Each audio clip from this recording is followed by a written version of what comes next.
Corona के बढ़ते आंकड़े लगातार चिंता बढ़ा रहे हैं और बीते 24 घंटे में 53,000 से ज्यादा कोविड के नए मामले सामने आए पूरे देश भर में। और कोरोना का कहर लगातार बढ़ रहा है।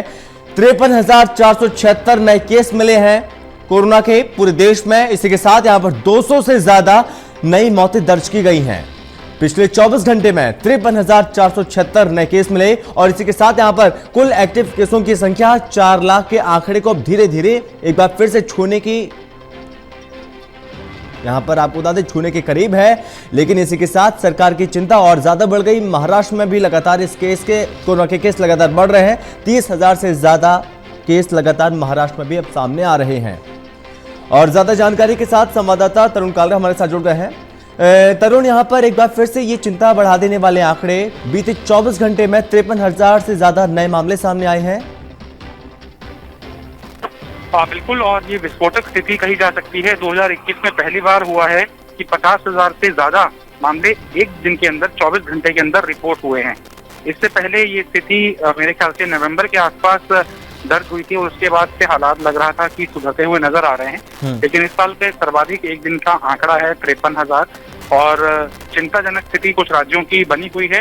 पंजाब पॉपुलेशन के हिसाब से जो संक्रमित मरीजों की संख्या रिपोर्ट कर रहा है, उससे केंद्र सरकार भी चिंतित है और स्टेट का एडमिनिस्ट्रेशन भी चिंतित है। लेकिन सबसे बड़ा खतरा महाराष्ट्र के ऊपर मंडरा रहा है।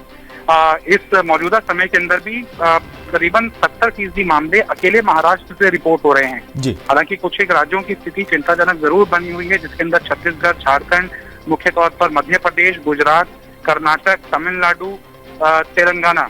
लेकिन 2 राज्य प्रमुख तौर पर केंद्र सरकार के लिए चिंता का विषय बने हुए हैं।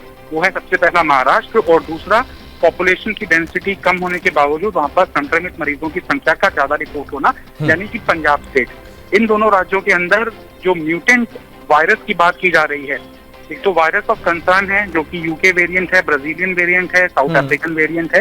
लेकिन इसके अलावा जो म्यूटेंट है वो डबल फॉर्म के अंदर सामने आया, यानी कि एक वो रूप बदल चुका है, उसके बाद वो दूसरा रूप बदलकर कई स्टेट के अंदर एक्टिव होता हुआ नजर आया है, जिसके अंदर महाराष्ट्र सबसे ज्यादा ऐसे केसों वाला राज्य है। दिल्ली के अंदर भी 75 ऐसे मामले हैं जहाँ पर डबल म्यूटेंट वायरस पाया गया है, यानी कि वो लगातार अपना रूप बदल रहा है। लक्षण उसके वही हैं, लेकिन केंद्र सरकार ये मान के चल रही है कि वायरस ऑफ कंसर्न जो विदेशी वायरस हैं, सिर्फ वही चिंता का विषय है। जो म्यूटेंट और डबल म्यूटेंट वायरस पाए गए हैं राज्यों के अंदर, वो अभी उस स्तर पर नहीं है जिससे कि केंद्र सरकार चिंतित हो सके। तरुण, बहुत शुक्रिया आपका ज्यादा जानकारी के लिए।